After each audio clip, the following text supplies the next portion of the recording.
Hi, I'm Trish. And I'm Brandy. And you're listening to episode 26 of Connected Conversations. This is your go-to space where international teachers, leaders, and globally mobile families come together for real conversations about what it actually takes to thrive in international schools. Between us, Brandy and I have been doing this international teaching gig for nearly 40 years across 4 continents in more than a dozen countries, working with multilingual, EAL-rich international school environments. And today's episode is part 3 of our English language learning series. Woo, that's a mouthful. Yes, it is.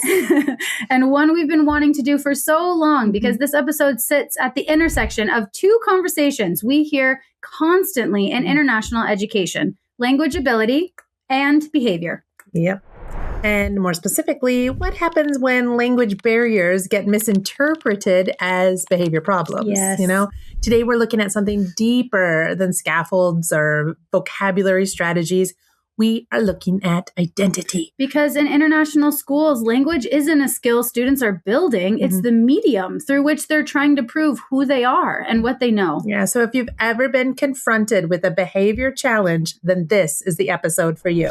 Let's try to frame this conversation a little bit more. Over the last decade, there has been a significant shift in how we understand multilingual learners. The conversation has moved from what maybe was once termed a deficit language or deficiency or limited English to more of like an asset-based focus with terms that have more of a positive connotation, such as emergent bilingual or multilingual learners. And it might surprise you that this shift, it really does matter because it reframes students not as lacking something, but as developing something complex. Yep, most definitely. And that's where the tension lives in international schools. Even when we adopt this asset-based language philosophically, our systems often still operate from English dominant assumptions. That's right. English is the language of instruction. It's the language of assessment. It's the language of most behavior policies. It's the language of report cards. Yeah, so even when a school celebrates its multilingualism, the power language, the working language, the language of academic success still is English. And that creates an identity imbalance for students who are cognitively strong, but linguistically still developing. Yeah. So today we're going to unpack 3 layers of that imbalance. Okay. First, we're going to look at how language is deeply tied to identity. And second, we're going to look at how those unmet language needs often show up as unwanted behavior issues. Right. And third, why social fluency is often mistaken for academic belonging. Because when students can't access the language of the class learning taking place, they can't fully participate. And when they can't fully participate, student belonging and personal success starts to erode. So there's today's plan. Are you ready to join the conversation? It's time to get connected.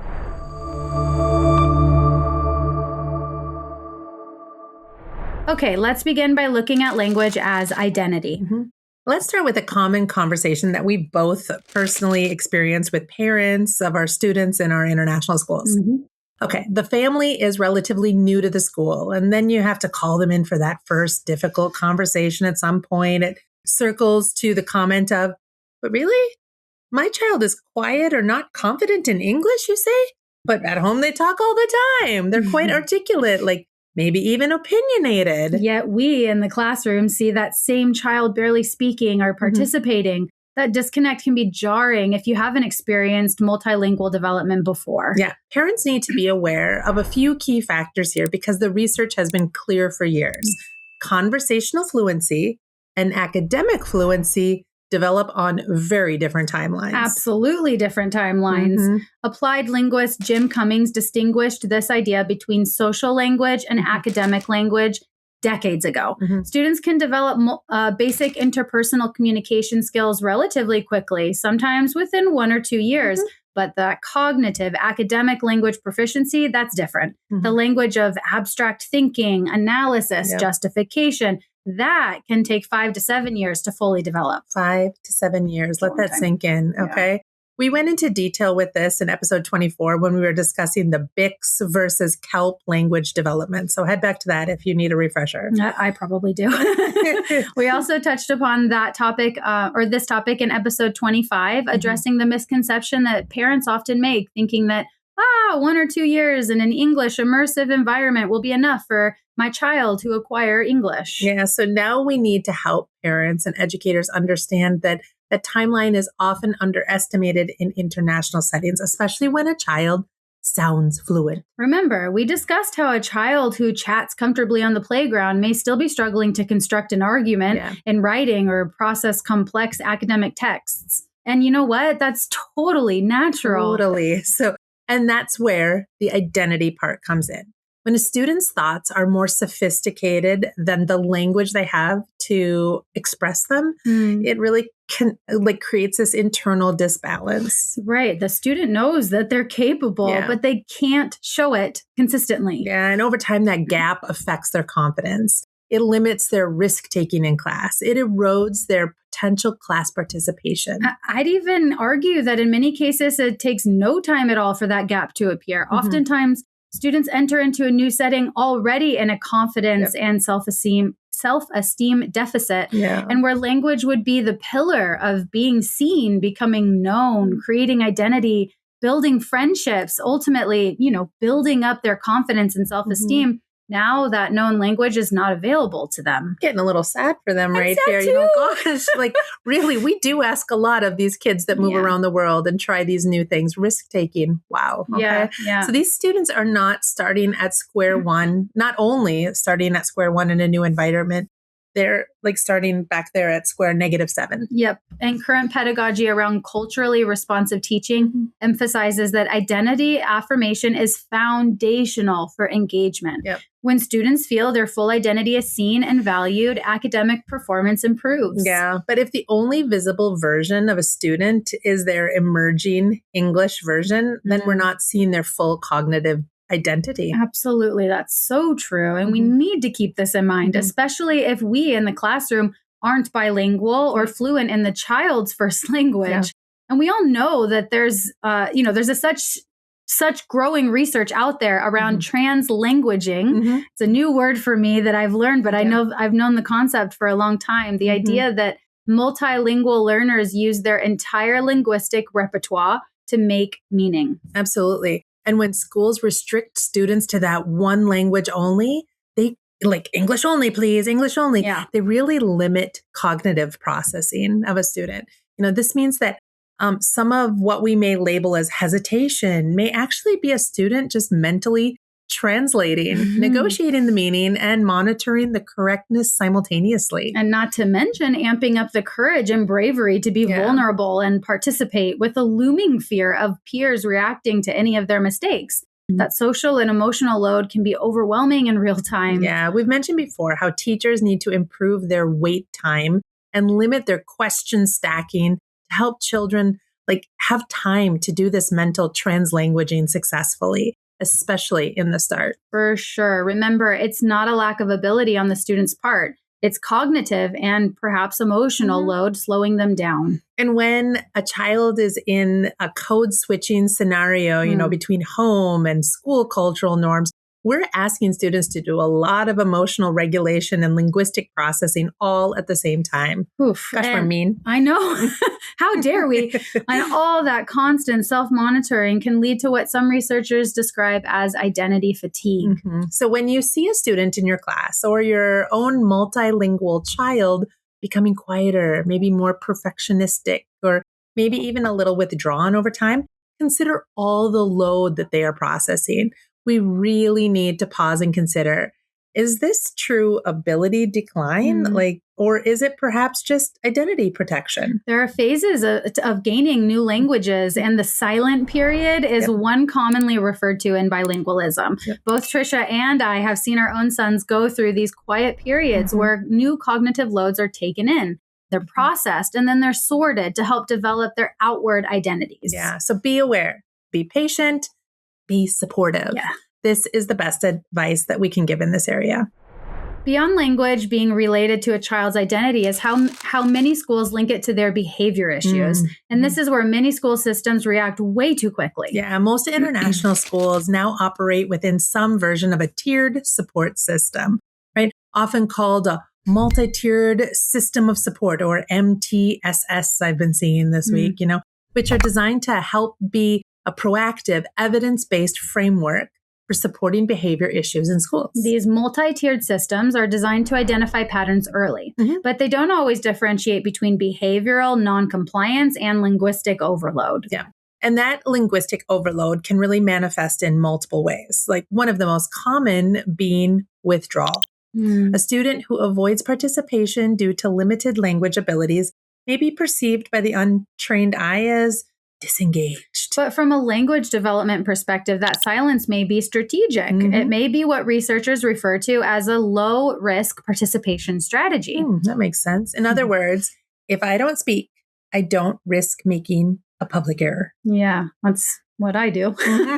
In check, right? It's still our check. Always comes back to that. I know. Another common manifestation is frustration. A child who says, "Oh, this is stupid," or who avoids the writing tasks or refuses to start assignments may actually be signaling language processing fatigue. In the last 10 years in education, it's really been developing the science and strategies behind this idea of trauma-informed practice, which reminds us as educators that when cognitive demand, which, exceeds the perceived capacity, students, they move into this previous experience protective state, namely fight, flight, freeze. Right. And for multilingual learners, language-heavy tasks can absolutely trigger that protective response more quickly. They may shut down and go quiet. Or they may display disruptive behavior, humor, side conversations, redirecting attention, or challenging your authority. Dun, dun, dun. This can be the fight mode in the trauma response. Meanwhile, that disruptive behavior can also be a type of avoidance strategy. Think from the child's perspective. If I control the room socially, I reduce exposure of my academic shortcomings. I'm on to you, Brandy. I'm sure they're thinking that specifically. And perhaps the most overlooked behavior manifestation is over-compliance. This one's tricky. This is the student who nods, copies peers, submits minimal work, and rarely asks clarifying questions. Yeah, in English-dominant systems, this kind of compliant behavior is often rewarded. It looks respectful. It looks engaged. But without the language checks for understanding, compliance can mask a lot of confusion. It's basically me nodding in check. Yes. And then I hear you ask me a question, and I'm like... Which is why contemporary inclusive pedagogy emphasizes formative language assessment embedded within content teaching, not separate from it. Yes. And we see a lot of teachers globally who really struggle with this idea of ongoing formative assessment. But often that's just because the record keeping of it is misunderstood, misinterpreted, or perceived as like a box ticking documentation exercise. Oh, definitely. However, imagine if you more finely tuned into each individual student's actual understanding and ability in the outcomes you're teaching. You'd start to see potential language comprehension issues way earlier and understanding how they often link to the behavior that might be masked. Yeah. And what we mean here is using your formative assessment as a tool to separate content understanding from language expression. A student might understand the concept perfectly, but simply not yet have the English structures to explain it. So instead of relying on verbal or written answers, teachers can check understanding in multiple ways. Ask students to draw their thinking, show a model, gesture a process, or briefly explain it to a partner before speaking to the whole group. And again, recognizing the processing time is required and crucial. If every response requires immediately an English output from the student, you're not really assessing understanding. Sorry. You're assessing the speed of language production. Yes. And when teachers slow down, watch carefully, and use multiple ways for students to demonstrate understanding, something interesting happens. You start seeing the difference between a student who doesn't understand the learning and then a student who simply just can't express that understanding in English. Yeah. And if we misread that communication, we really risk addressing or even escalating the wrong problem. Yes, because when students cannot access instruction linguistically, behavior becomes the way they can communicate. So now we've discussed English language learning, its effect on student identity, and its connection to perceived behavior. So in this final section, we want to address how language can affect a child's belonging in school. And let's name that clearly. A child's seemingly fluent playground English does not mean he or she has the full classroom access. We see this confusion constantly in international education. Yeah, that's for sure. A student can sound completely fluent socially, joking, using slang, navigating friendships, the start of your lesson, and still struggle to explain their reasoning in science or structure a persuasive paragraph. Again, we discussed this when we talked about the BICS versus KELP language learning. Go back to that episode. It's the same case for all of us. When we were children, our social language development was much ahead of our academic language in our mother tongue. I remember endlessly debating, of course, why the pink Power Ranger was the best Power Ranger. Red. I mean, no, obviously it was the pink. But if a teacher had asked me to justify my reasoning in a structured paragraph, that would have been a completely different challenge. I would have just said, well, it's obvious she's the pink one. Hello. It's the type of language that is contextual, supported by tone and gesture, and it allows for partial understanding. This is the language that helps you belong with your people and establish connections both at home and at school. Meanwhile, academic language is the language of analysis and abstraction. It's explaining your thinking, justifying your answers, interpreting symbolism, using subject-specific vocabulary. Man, that level of precision takes much longer to develop. Often 5 to 7 years, as found in Jim Cummings' research on the topic. 5 to 7 years. We cannot state that enough, folks. Okay. So that timeline still surprises so many people, especially in schools where students often appear confident and socially integrated. But there is this additional piece to the common underlying proficiency and that's what it's called. It references how the skills learned in the first language can often transfer very easily into second language, thus supporting much of the study behind early bilingualism. And without the common proficiency attainment or that fully developed academic language, well, a student's belonging due to language barriers can get really complicated. A student may feel socially accepted. They have friends, they're part of the group, but academically, they may still feel peripheral. And you see that most clearly in group work. The fastest English speakers often dominate the discussion, while multilingual learners, they take on the quieter roles. They might become the recorder, the one writing down ideas, the one assigned to the simpler piece of the task. Yeah, as I've said before, I'm a high school English language and literature teacher, often in the IB program. And I really saw this manifest with one of my son's close Korean friends in grade 11, back when I was teaching in year 1 of the IB diploma program. And so I saw this boy who was incredibly gifted mathematically and in physics. He truly struggled with the nuances and depth of the literature study that we did in English, where he was the leader in his math and science classes and realms. He was often like kryptonite in English group work, because of his limited language skill. And that's where the course was like pushing us towards, right? So as his teacher, I saw how he was always just a beat behind others in class, and he was really nervous to share his ideas for fear of judgment. And there were snickers and giggles, and it's just like, it was so frustrating to watch. His belonging was definitely affected due to his language skills. And students like that, sure, they're included physically in groups by the teacher, but they're not always part of the group linguistically. Yeah. So over time, that lag and inability to participate on the level of their peers can really shape how these students see themselves as learners. This dynamic is a crucial one for primary teachers to be aware of as well. As children at this age are defining what inclusion and kindness look like for the first time in their lives within your classroom environment. Man, I will never forget an ELL student that I had only a couple years ago that fit this description that Trisha just explained. Always a beat behind the others. And I watched others in the class reject this student and say that he was stupid, slow, and even useless in the group. It totally broke my heart. And it took constant, ongoing restorative conversations to shift the perception of this student's ability. And that's the important part. In early years and primary stages, you're shaping those definitions of what smart and capable means and what it can look like. Exactly. And these explicit conversations around empathy and putting yourself in someone else's shoes, they're non-negotiable. They help protect your ELL learners in those challenging socially academic environments. Yep.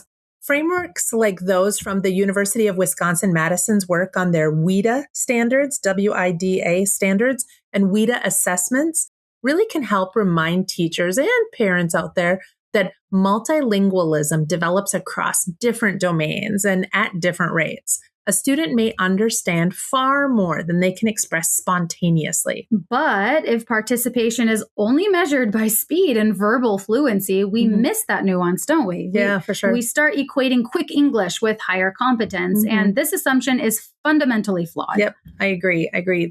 There's also that cultural layer, which we've spoken about so many times. In many Western classrooms, participation means speaking up quickly, making eye contact, and challenging ideas. Right. But then globally, respect can look like listening quietly, waiting to be invited to speak. So when you combine emerging academic English with different cultural norms, those moments of multilingual silence, they can get misread. Yeah. Because as many of us in education know, school behavior systems often reward those vocal, participatory students. So true. You know, those quick responders, the confident English speakers, even if they didn't intentionally mean to. And this means that some of our multilingual learners sit in our classes being very socially present, but academically invisible. And when students can't access academic language, they can't fully access all of the learning, which leads them to not fully belong. Because the idea of belonging in a community isn't just being in the actual classroom. It's about being able to show who you are in that classroom and the learning community.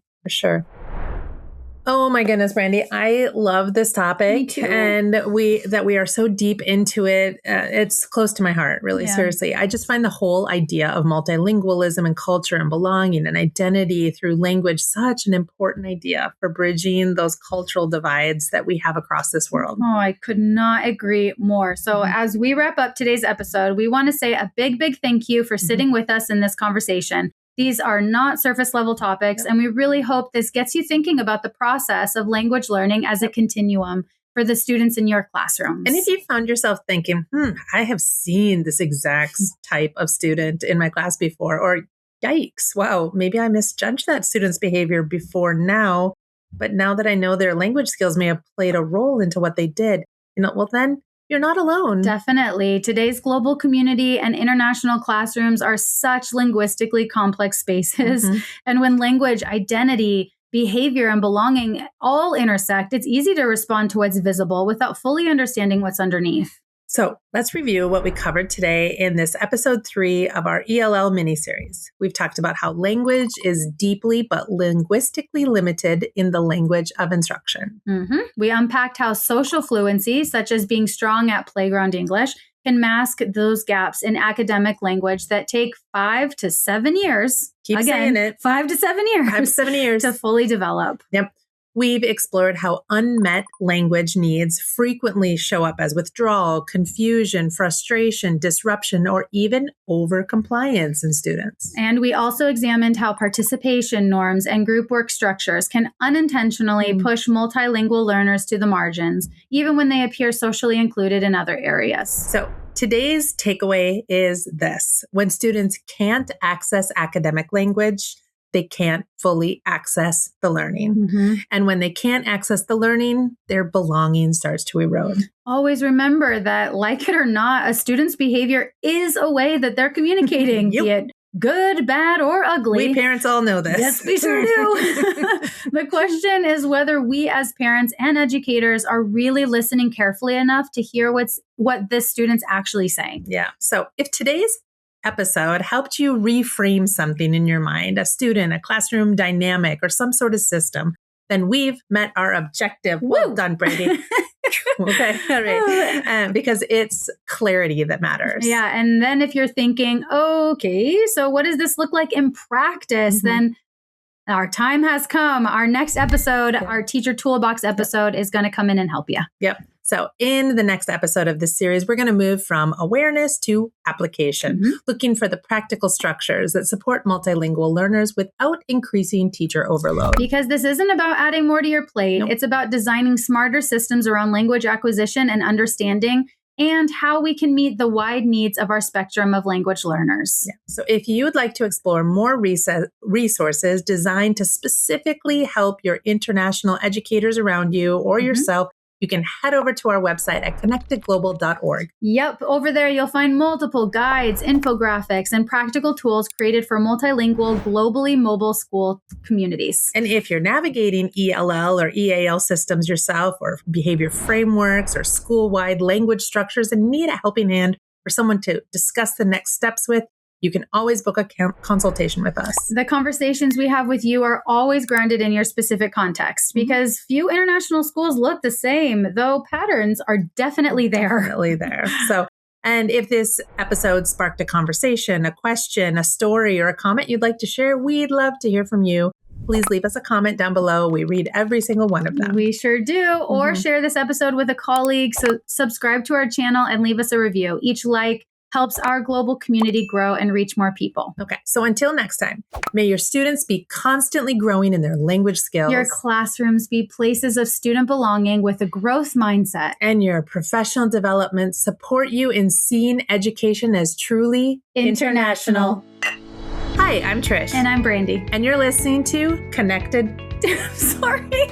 And you're listening to episode 25 of Connected Conversations. Nope, this is episode 26. Are you sure? Yes. Brandy's trying to trick us. It was a test, and I passed. Final countdown. Okay.